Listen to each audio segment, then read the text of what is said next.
अध्यात्म विज्ञान कोई धर्म या संप्रदाय नहीं है, ये स्पिरिचुअल साइंस है जो कुदरत के कानून पर आधारित है।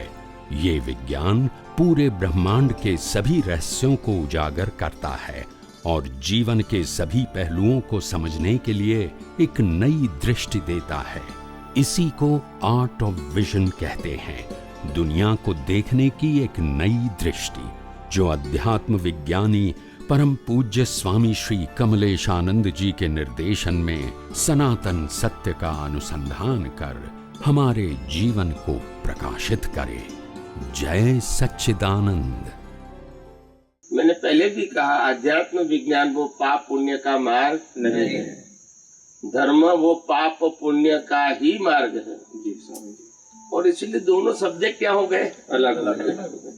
यहाँ मेरे सत्संग में कभी मैंने कहा कि पुण्य उपार्जन करने के लिए आप ये करो, नहीं। मैंने ये कहा कि अगर आपको पुण्य की जरूरत है, मोक्ष मार्ग के लिए लायक और सहायक संजोग की भावना करते हैं जी, उससे भी पुण्य बनेंगे। हाँ, वो दुनिया के लोगों को अकर्ता देखते हैं, उससे भी पुण्य बनेंगे जी। मालिक की भाव से मुक्त रहते हैं, उससे भी पुण्य बनेगा। निर्दोष देखते हैं, उससे भी पुण्य बनेगा। शुद्धात्मा देखते हैं, उससे भी पुण्य बनेगा।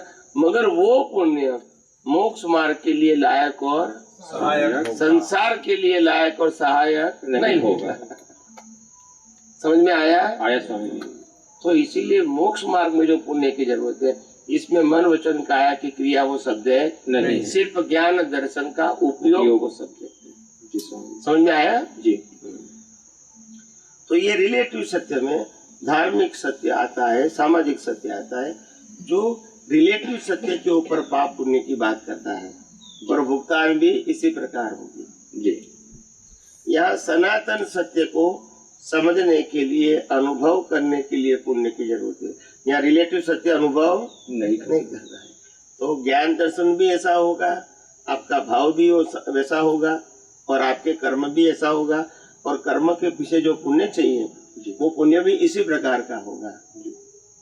और हाई लेवल का मुक्ति का, हाई लेवल का अगर आप ज्ञानी बन जाओगे, तो जो रिलेटिव सत्य है वो अपने आप बाय प्रोडक्ट में मिलता है जी। क्या मिलता है? By product. बाय प्रोडक्ट में उनको मांगने की जरूरत उनकी क्वालिफिकेशन के मुताबिक मिलता है, बाय बर्थ जी। जैसे तीर्थंकर भगवान सभी राजकुमार होते हैं जी, तो क्या उन्होंने महल मांगा होगा? नहीं। राजपाट मांगा होगा? बिल्कुल नहीं। इतनी संपत्ति मांगी होगी? नहीं। तो क्यों मिला फिर उसको? तो मुफ्त में जाना है, तो बाय प्रोडक्ट में। अभी आप कहो कि बाय प्रोडक्ट में मिला, ऐसा आप कहते हैं, हम कैसे माने हैं?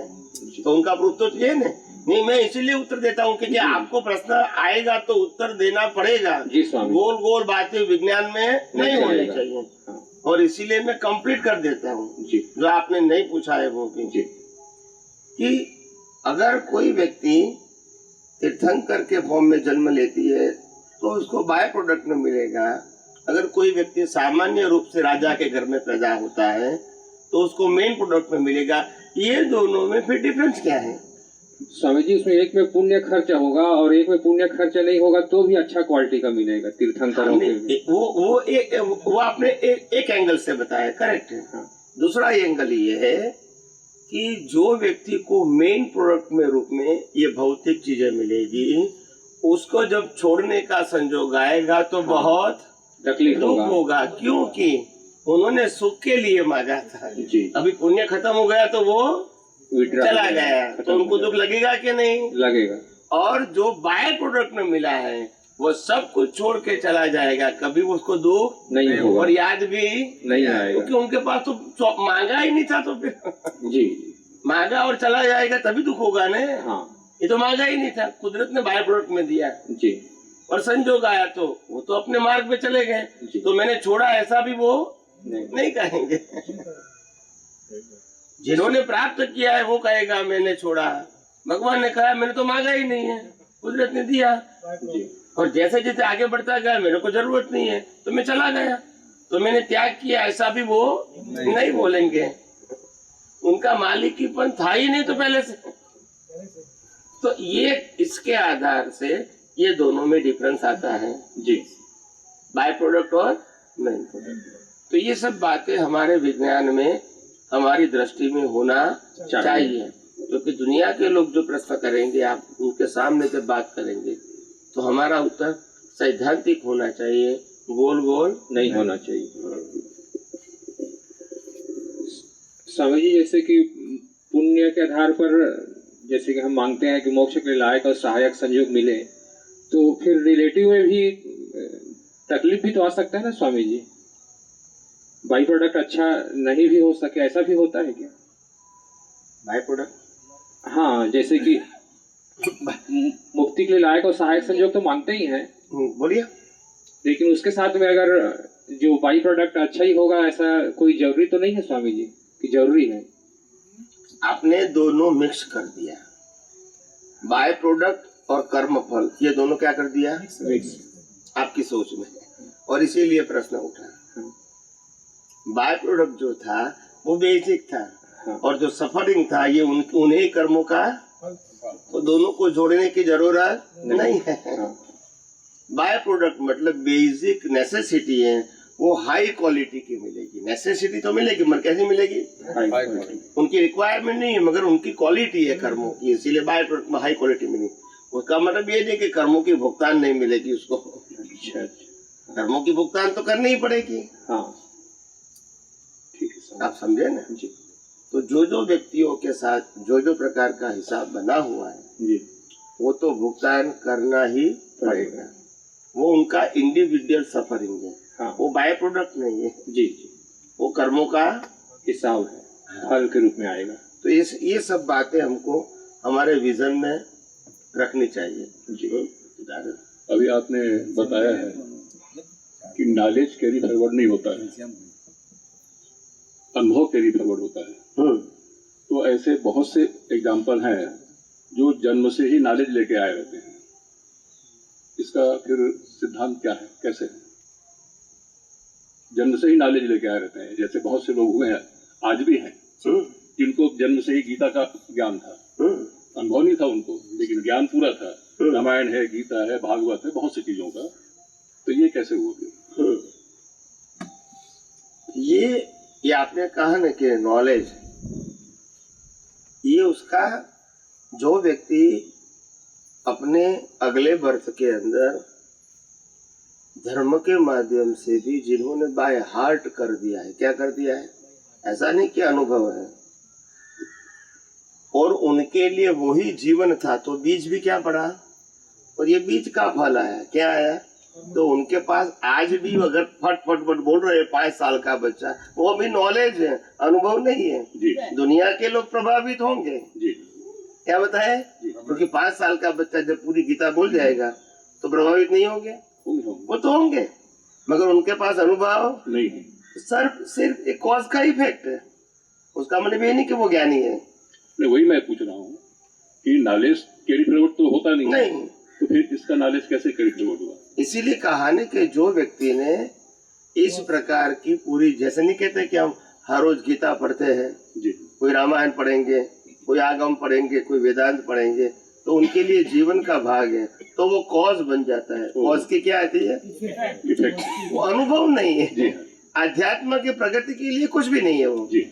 मगर जैसे कॉज की इफेक्ट आती है ना, जी। ये कॉज की इफेक्ट काज है उनका, डेवलपमेंट नहीं है। डेवलपमेंट नहीं है। और अध्यात्म की बात डेवलपमेंट के साथ जुड़ी है जी। तो जैसे मैं डॉक्टर बना और 40 साल की प्रैक्टिस किया, वो डेवलपमेंट साथ में नहीं आएगा, ये मैं कहता हूँ। समझ में आया जी। जी। तो कॉज इफेक्ट तो साथ में आएगा ना, ये कॉज है उनके लिए। जैसे कोई नहीं कहता है कि भाई बार बार मेरे को ये ज्ञानी पुरुष मिले, तीर्थंकर मिले, ये गुरु मिले, ये बीज डालेगा तो फल तो आएगा ना, वो कॉज इफेक्ट है, but not connected with the development. Development अलग चीज है, वो कुदरत की आपने एग्जाम पास किया है, वो डेवलपमेंट है। और कॉज की इफेक्ट आना वो तो उदय कर्म है। कॉज डाला है तो इफेक्ट आएगी, मतलब ये डेवलपमेंट आपका नहीं है। वो दोनों सब्जेक्ट अलग है, कॉज इफेक्ट। अध्यात्म मार्ग में डेवलपमेंट की वैल्यू है, किसकी है? इसीलिए तो मैंने कहा भाई तीर्थंकर की पत्नी के रूप में तो जन्म हुआ, शादी भी किया, फायदा क्यों नहीं हुआ? क्योंकि उसने चाहा ही नहीं था। नहीं, डेवलपमेंट नहीं था ने, उनका रिलेशन पति पत्नी का ही था। हाँ वही, उनके पास जो ज्ञान था वो उनका सब्जेक्ट ही नहीं था। तो डेवलपमेंट नहीं था, कॉज इफेक्ट था। जी। तो कॉज इफेक्ट से पति पत्नी बने। डजंट मैटर कि तीर्थंकर की पत्नी ज्ञानी ही हो सकती है, ऐसा जरूरी नहीं है। तो ये आप समझो, कॉज इफेक्ट अलग चीज है और ज्ञान है। और पड़ोसी की जो पत्नी है उनको ज्ञान में रस है, तो भगवान ज्ञान देते हैं, केवल ज्ञान भी प्राप्त करते हैं जी। तो प्रश्न, कॉज इफेक्ट अलग चीज है और ज्ञान अलग चीज है। दोनों क्या है? अलग चीज है। अभी ये सब प्रश्न नए नए आएंगे, उत्तर नए नए निकलेंगे और किताब भी नई नई बनेंगी। ये सब बातें किताबों में नहीं मिलेगी। नहीं। हम लोग दोपहर में किसी के महावीर क्षेत्र में जन्म कैसे हो, इस आधार पे इस चर्चा हो रही थी। हमने कहा था स्वामी से इसको क्लियर कर लेना है। अभी तो भरत क्षेत्र में है यहाँ। नहीं, अभी भाई साहब ने प्रश्न किया था ना, उन्होंने प्रश्न किया था कि हमारा तो राग द्वेष किसी से बंधा नहीं है महावीर क्षेत्र में, तो हमारा आधार कैसे बनेगा? तो आपने उसको स्पष्टीकरण दिया। इसीलिए होता है कई बातों का, प्रश्नों का उत्तर अगर अनुभवी ज्ञानी नहीं है तो आपको पॉसिबल नहीं है। जैसे कोई प्रश्न करेंगे, मेरा देवलोक में जन्म हुआ, तो वहां के साथ रिलेशन तो कोई है नहीं, तो फिर कैसे जन्म होगा? तो तुम्हारे पास उत्तर नहीं होगा। अब सुनते हैं क्यों नहीं होगा? क्योंकि आपके पास दर्शन नहीं है। समझ में आया ना? भी अपने पुण्य से देवलोक में इतना तो आपको कंठस्थ हो गया है, क्या है? इसके आगे की बात नहीं मालूम है, विज्ञान नहीं मालूम ने। रटा रटाया हुआ ज्ञान, सुना हुआ ज्ञान, पढ़ा हुआ ज्ञान तो मालूम है कि पुण्य से, अच्छे पुण्य से देवलोक मिलती है, वो तो मालूम है आपको, तो वो तो बता देंगे। फिर और प्रश्न करेंगे तो आप नहीं बताएंगे। तो इसीलिए कहा कि ये सब बातें एज अ साइंटिस्ट हमको जाननी चाहिए। 5 વર્ષનો છોકરો પૂરું સંગીત શીખી જાય છે, 2-3 વર્ષની છોકરી પૂરું ડાન્સ શીખી જાય છે, તો એ કેવી રીતે? એ કોઝ ઇફેક્ટ, પ્રકૃતિની બધી વસ્તુઓ કોઝ ઇફેક્ટ, એને ડેવલપમેન્ટ સાથે કોઈ લેવા દેવા નહીં। બીજ નાખ્યા, એનું ફળ આવ્યું, આ ફળ કેરી ફોરવર્ડ થાય એટલે એને જ્ઞાન ના કહેવાય। શું ના કહેવાય? જ્ઞાન જુદી વસ્તુ છે ને કોઝ ઇફેક્ટ બંને વસ્તુ જુદી કરવાની છે। કોઝ ની ઇફેક્ટ આવી, ઇફેક્ટ પતી ગઈ, પછી આગળ ના જાય। જ્ઞાન હંમેશા શું થાય? કેરી ફોરવર્ડ થાય, ડેવલપમેન્ટ કેરી ફોરવર્ડ થાય। એટલે કોઝ ઇફેક્ટ જુદી વસ્તુ છે, समझा ना? એટલે આવું બને। और देवलोक के बारे में मैंने प्रश्न का उत्तर दे दिया था बीच में, परिसर में भी दिया था कि देवलोक में जो जन्म होता है उसके अंदर वहाँ के कोई भी व्यक्तियों के साथ रिलेशन की क्यों जरूरत नहीं है, क्योंकि देवलोक के अंदर जन्म होता है वो व्यक्ति का जन्म 24 साल के युवा युवती की तरह ही जन्म होता है। वो माता पिता के पेट में जन्म नहीं होता है, वहाँ फैमिली लाइफ नहीं है, वहाँ फिजिकल बॉडी नहीं है, वहाँ हवा पानी खुराक नहीं है, वहाँ बचपन बुढ़ापा नहीं है, वहाँ रोग वगैरह नहीं है। ये नहीं है तो रिलेशन की जरूरत नहीं, आपको पोस्ट ही दिया गया है पुण्य के आधार से, बस खत्म करो, बस और कुछ करना नहीं है। और वो भी नेचुरल पोस्ट, कोई व्यक्ति ने दिया नहीं। आपका जन्म हुआ वही आपकी क्या हो गई? पोस्ट हो गई, और वो पोस्ट के मुताबिक आपको रोल करना है, मगर पुण्य। जैसे यहाँ मनुष्य भव में सफरिंग होता है ऐसा कोई है नहीं, तो वहाँ रिलेशन की कोई जरूरत भी नहीं है। तो ये सब समझना पड़ेगा, और ये सब बातें आप समझ सकते हो। थोड़ा साइंस के अंदर थोड़ा चिंतन मनन करोगे नहीं तो ये सब कुछ समझ में आ जाएगा।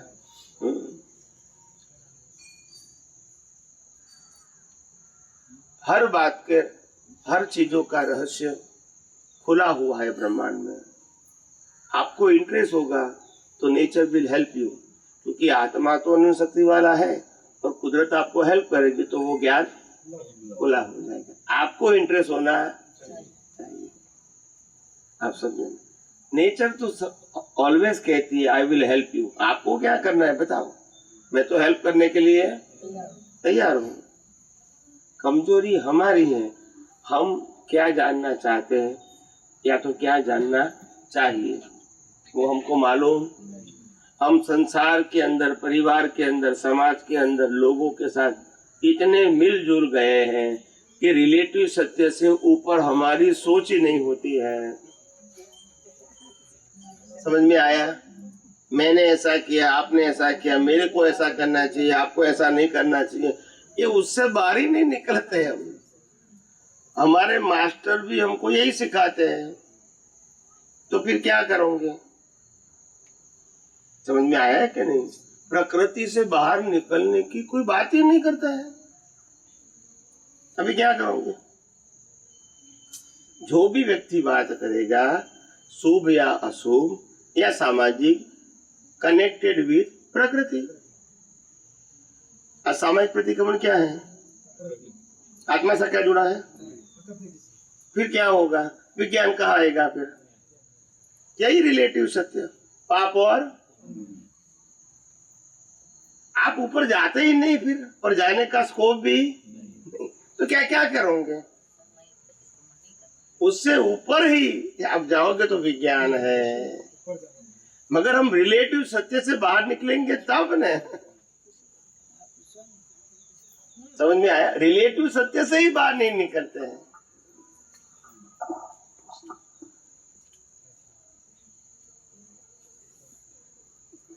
એમને કન્ફ્યુઝન છે સામાયિક પ્રતિક્રમણ કરવા કે નહીં ને કેમ નહીં કરવાના ને વિજ્ઞાનમાં સામાયિક પ્રતિક્રમણ કરવા કે નહીં, વિજ્ઞાન, આધ્યાત્મ વિજ્ઞાન એના માટે શું કહે છે? બરાબર છે? બરાબર છે તમારો પ્રશ્ન? હા, પછી જવાબ આપું ને પછી જવાબ આપે પછી કે હું આવું નથી પૂછતી, એવું ના થવું જોઈએ। આ બધું કીધા પછી છેલ્લે કે ના હું આવું નથી। સાંભળો, સામાયિક પ્રતિક્રમણ જે કરીએ છીએ શેના કરીએ છીએ? આત્માના કે પ્રકૃતિના? પ્રકૃતિના। એ પ્રકૃતિ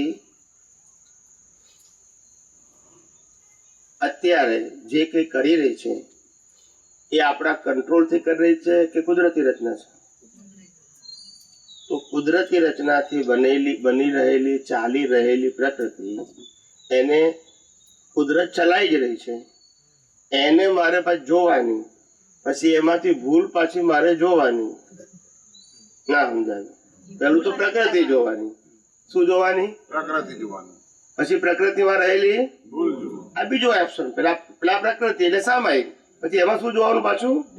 ભૂલ। એટલે એને પ્રતિક્રમણ માટે શબ્દ કીધો। દોષ જોવા, તમારા દોષ જોવા। પહેલું તો પ્રકૃતિ જોવાની, પછી પ્રકૃતિના દોષ જોવાના, અને પછી પ્રકૃતિના દોષ જોયા પછી એવું માનવાનું કે આ દોષ મેં કર્યો અને એ દોષની માફી મારે માંગવાની। પછી એને કુદરતી રચના કહેવાય? બોલતા નથી। આપણે કુદરતી રચના જોઈએ તો પછી પ્રકૃતિ ભલે ગુનો કરે, એની પ્રકૃતિ માફી માગે, નાય માગે, તમારે શું લેવા દેવા? તમે કુદરતી રચના જુઓ છો તો તમારે શું લેવા દેવા? તમે કુદરતી રચના ના જોતા હોય અને ધાર્મિક વ્યક્તિ હોય કે આ મન વચન કાયા હું ચલાવું છું તો પ્રતિક્રમણ સામાયિક કરવા જોઈએ।